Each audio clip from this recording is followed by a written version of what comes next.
I'm Chase Banger, and this is Back to Basics. With technology advancing more quickly than ever, meet a collection of people who prefer to do things the old-fashioned way. Back to Basics is a segment about people who insist on doing things as they've always been, despite the rapidly modernizing practices that make things easier. You know the kind of person we're talking about. In its simplest, it could be someone who prefers to make coffee on the stovetop. And in its most extreme, it could be someone who lives totally off-grid. Back to Basic aims to explore the relatable factions of these people in order to discover why they do what they do. For the past decade, IKEA and other box stores have dominated people's shopping habits. On this episode of Back to Basics, we join the team at Lush Woodcraft as we learn about the process of handmade wood furniture and why their customers are returning to their craft.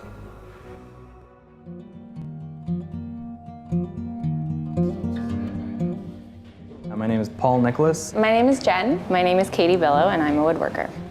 It used to be made solid. It used to be made by hand, really made to last. This stuff is really beautiful and timeless, and I think people are really coming around to that. And it kind of comes back to the basics. To see that raw material come to life into a really beautiful finished piece of furniture, I think that's why I love this kind of work.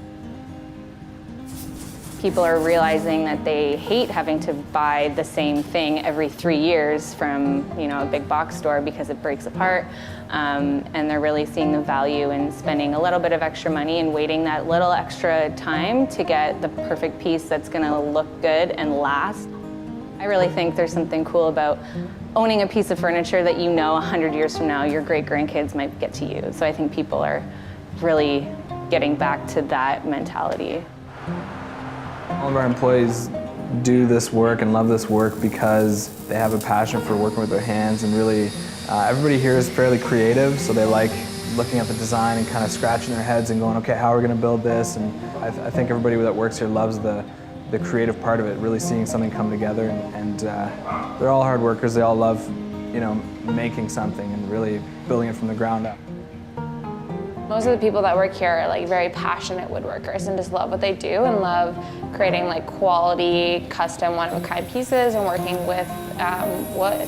We want to make sure that every little piece that we create is really quality, handcrafted, and every little speck of that dining table has been looked over with a fine-tooth comb and making sure that it's perfect.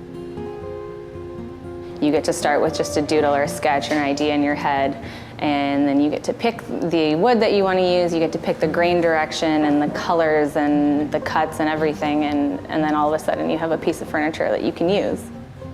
Being able to look back and say, hey, we did this. You get to go to that restaurant and sit at the tables that you made, or you get to go to the store and see your furniture in there. That's definitely the most rewarding part, when you can look at what you've made and just be proud of it. Now on Back to Basics, we'll meet a leather worker who is new into the scene. Find out what drives this leather worker professional and how he found his passion for his craft.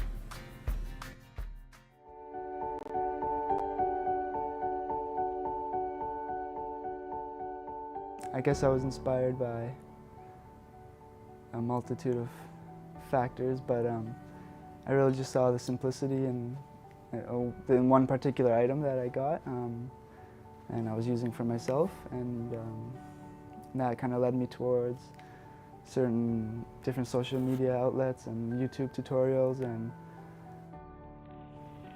yeah, it really just blossomed from there. I didn't really see many I guess leather makers in Canada, apart from a select few. So it's been nice to see the excitement on people's faces who are into these types of things, and yeah, so it's been very personal.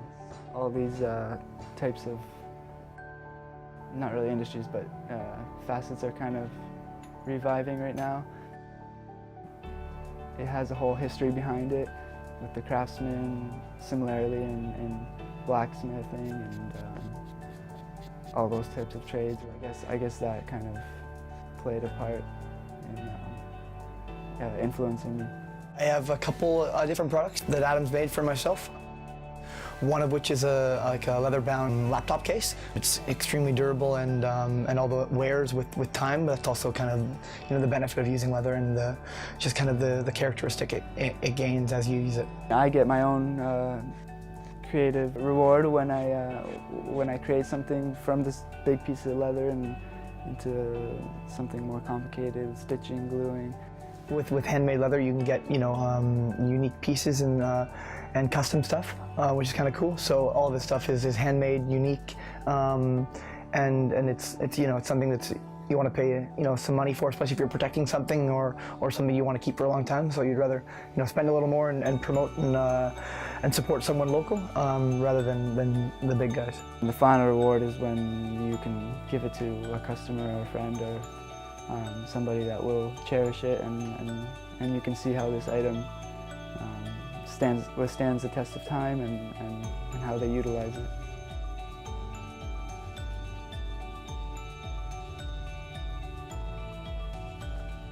Coming up, pastry, cacao, and lots of ice cream at Ambrosia and Forall, right here after the break.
Cacao, ice cream, pastry, and love. Ambrosia Pastry Company is back to basics, producing quality and delicious pastries.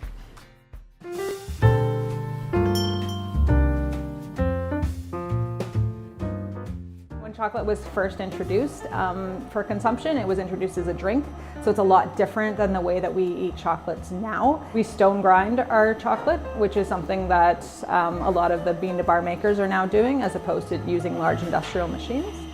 I think the most important step is to source out the proper beans. Essentially, our goal after that is to process it without messing it up, keeping the good qualities that are inherent in those beans.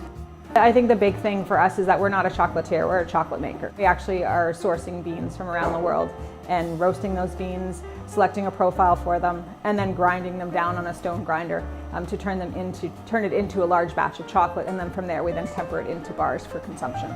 But as we started making chocolate, we realized that we really enjoyed making chocolate. We liked the process of making chocolate, and we also recognized that it was a non-perishable item that we could be making. We could tailor our hours more around it. And at the same time, then we started to kind of like, yeah, we kind of miss the retail aspect. And we're like, how can we still do that? And so that's why we decided, like, let's just be open one day a week, but let's do all those pastries that Tim really enjoys making. We get to make the decisions here, so it's very inspiring to be able to come in and decide we want to change this, we want to evolve that or move things around. So it's really inspiring. We both wake up every day excited to come in here and try some new things and play around. And I love repetitiveness as well too, so I love the process of just doing the same thing over and over again. I really take pride in trying to be more efficient, so I enjoy those both aspects. I like to have the balance. It's nice to have both. I enjoy switching over to pastries. I love breads still, and I love being able to do chocolate work. It's just kind of two different disciplines that you can kind of jump back and forth between and play around with. I love chocolate, and I love working with chocolate, and it's one of my favorite things for sure, but just try to refine it. You know, after 15 years of constantly, more than 15 years trying to refine it, I still don't stop every day coming in trying to see if I can do a little bit better. When you're in the food industry, you tend to start making the same things over and over again unless you sort of push yourself. You can get really burnt out and tired of making the same thing. So it's been really nice to only do this one day a week and for him to really be creative and have fun with Saturdays.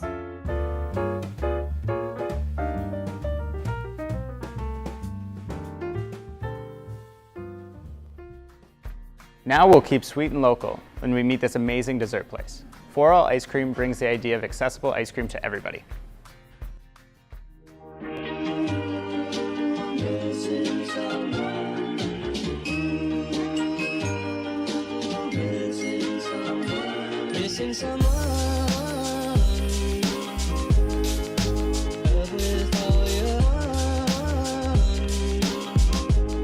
We had a bit of a problem in that one of my daughters was super sensitive to dairy, and so our experiences were it wasn't that fun going out for ice cream. Her choice was either to have nothing or be in pain. So the idea for All was really to make ice cream, which I believe everybody loves, more accessible to everybody. Ice cream is a blank canvas. I feel like I'm a creative person. I feel like most engineers are creative people, and so it was just kind of a good outlet. And so ice cream is something that is a perfect blank canvas to really create almost anything from. Super small batch, like we do everything by hand here. Like scooping the ice cream is by hand or packaging, just all of that. Like she gets you excited about wanting to be a part of it.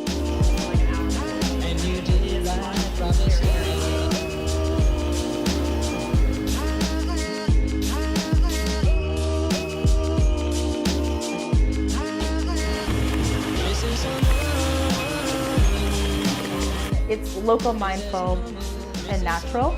So I mean, the local element we source from this area. Like one of the amazing things about Kitchener-Waterloo is that there's so many producers in this area. This is the town to be in. I think there's a lot of exciting people doing exciting things in Kitchener-Waterloo, and so that was a big part of feeling welcome. We've got a great community as far as the culinary scene's concerned in KW.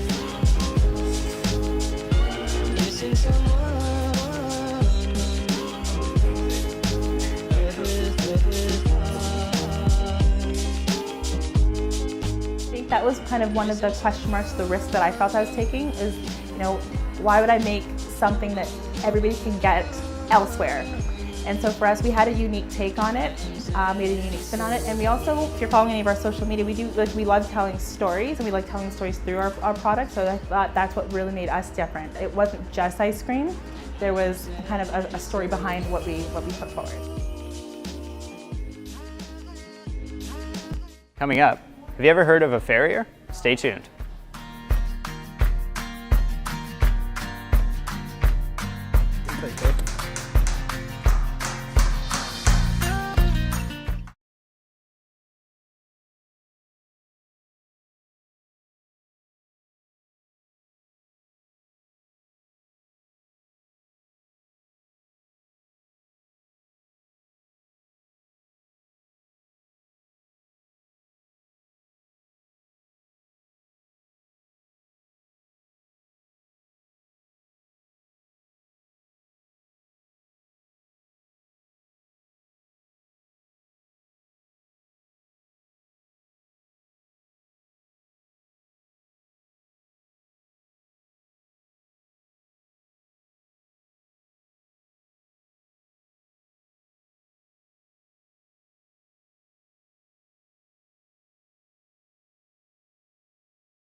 Welcome back.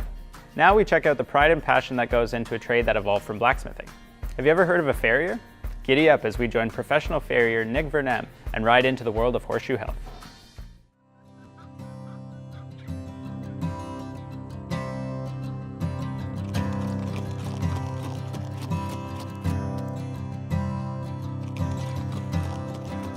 I went to horseback riding lessons as a little kid. I ended up working on a horse farm, which I really liked, but started narrowing down my options, and that's how I ended up being a farrier. Right now I'm taking the edges off of the hoof wall, and then I'm going to smooth it out with my rasp here. This part's very important because it prevents the hoof from flaring outwards, which creates pressure points that can cause cracks. Not as glamorous as it might sound being a farrier, but here I am hunched over in my trailer. We're crawling around under farm animals, but it's a lot of fun to me. If you have the skill, doing it as a craftsman would, molding anything else or polishing anything else, this is what comes into play when you're doing a horse's hoof.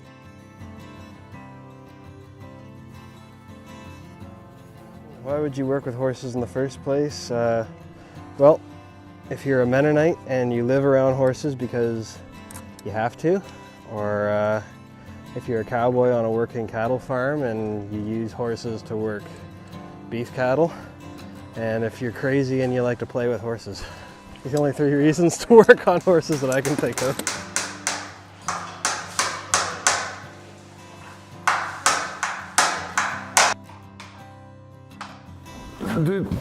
The difficulty is this. It's like any other job. Not everybody's good at it. To find the good one, you can only know by the first time he's done your horse, or maybe the second.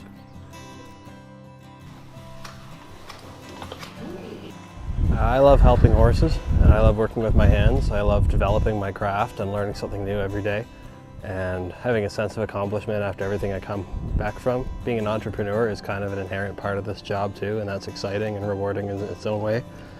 And yeah, more than anything else, it's about helping horses and being a craftsman. And that's a very rewarding part of this job.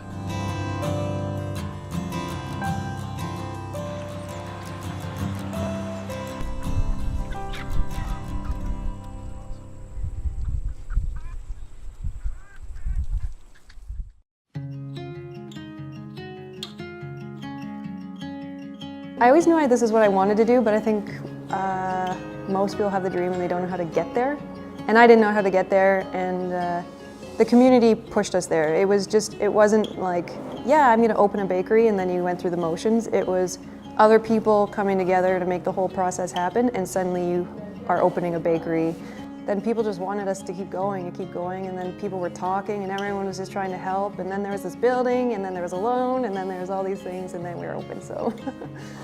I really got enamored with the science and failed a lot, and that failure really just spurred me on to learn more and do more, and then before I knew it, it was becoming like this regular obsession of making better bread. We live in a community of people who are like-minded and are really focused on good food, quality products, and craftsmanship, so we have a good customer base for that. There's no way farmers aren't getting paid, people who are working hard aren't getting paid if you're paying $1 for loaves of bread. Staff who make it aren't getting paid, so I think people are starting to be like, this costs this much because it actually costs this much to make. I think people who value certain qualities is what drives them. They know they can see us, so our shop is open to the public. You see everything, all of the production space, so we're extremely transparent, and they see me and my guys working there every single day, so they know we're hardworking, and I think they like that. I think people associate with that and prefer it. A lot of people actually don't know what the process is, and it's always amazing when we have some customers standing up there and you dump the dough onto the table and we're all weighing it, and they're just like, wow, that's what it looks like? What is that? What is that going to be? And so I think, again, that transparency. We do strive to use quality ingredients and partner with local people, so I mean that is really important to a lot of people now.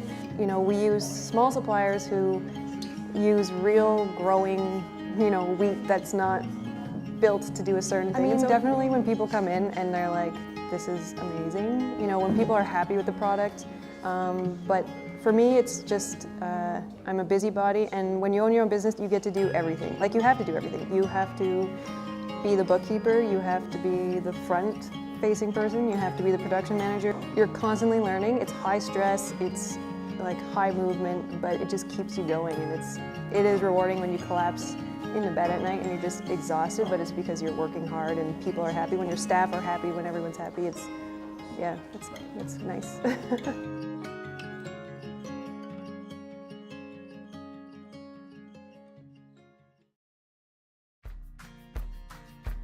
Coming up, we'll be back to talk about the barbering renaissance. Stay tuned. It has its challenges, but being a girl in any industry does. I think I'm better for it.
People find it fascinating walking into the shop. A lot of people spend their time sitting behind a computer for their work, and coming in a place where there's physical stuff going on and fire, and we're heating things up and reshaping them is a whole other world.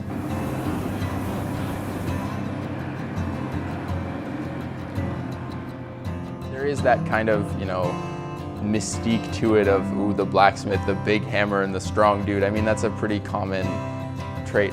I think there is a bit of that draw to it, at least initially, just to get people looking into it and seeing what it is, and then you realize there's a whole lot more to it than just that.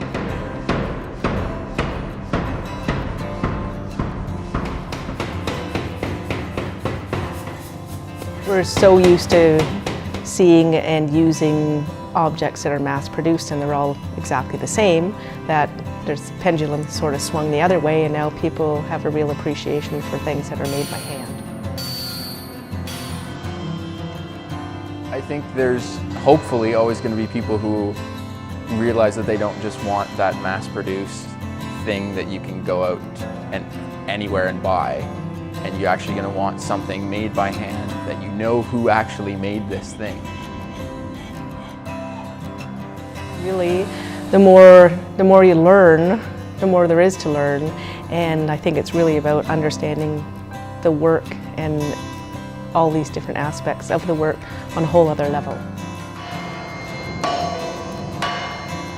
When I realized I loved it, getting to forge metal and change that shape of it and transform the material that you have, it's just a lot of fun. Ultimately, it's not about the money at all, it's about the work. but also to satisfy our own sort of desire to push the limits of what we've done or what we can do, and to be learning something new with every job.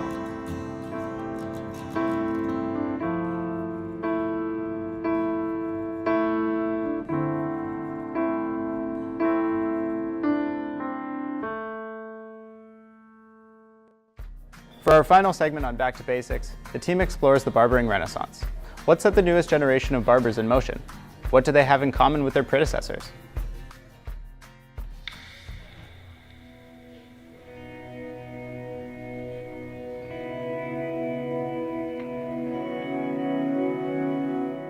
Somebody says barber, more often than not, you're going to imagine an older gentleman in a white smock, not a redheaded girl in a dirty apron.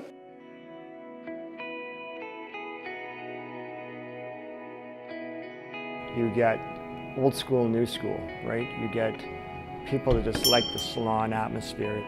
You know, that's fine. But some people like the old-time barbershop. Yeah, barbershop experience with the barbershop haircuts and the banter and it goes on in the shop, and we just have a lot of fun. You know, some people are more purists and like, no, hairstyling is hairstyling, barbering is barbering. I like to think that I'm part of the newer generation who thinks that, you know, it can be both. I think that the barbering and salons are different. I mean, people are personalities. You know, what kind of personality are the individuals? It has its challenges, but being a girl in any industry does. I think I'm better for it.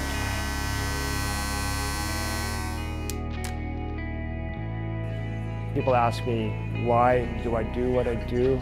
It's out of passion, because I love the expression of people's face when they turn into the mirror and you know, I give them a fantastic haircut. And I believe in the little things, just giving that special touch. You know, I always say that haircuts are, to me, like you rough it in like an artist. You rough it in, you do the work, and you do the polish. You do the little extras, right, to just make it like a picture. You touch up, make sure it looks nice and perfect. I'm a bit of a perfectionist. I'm working on perfection all the time because that's what drives me. Everyone recognizes the red, blue, and white and knows, you know, it's a barbershop. Since the good old days, with straight razors, I mean, everyone gets a new blade now. Infection control, that's come a long way. Everything we do, we try to pay homage to our forefathers, but at the same time, we're a new generation, we're hungrier, we're less stubborn, we're open to trying new things, we're not stuck in our ways.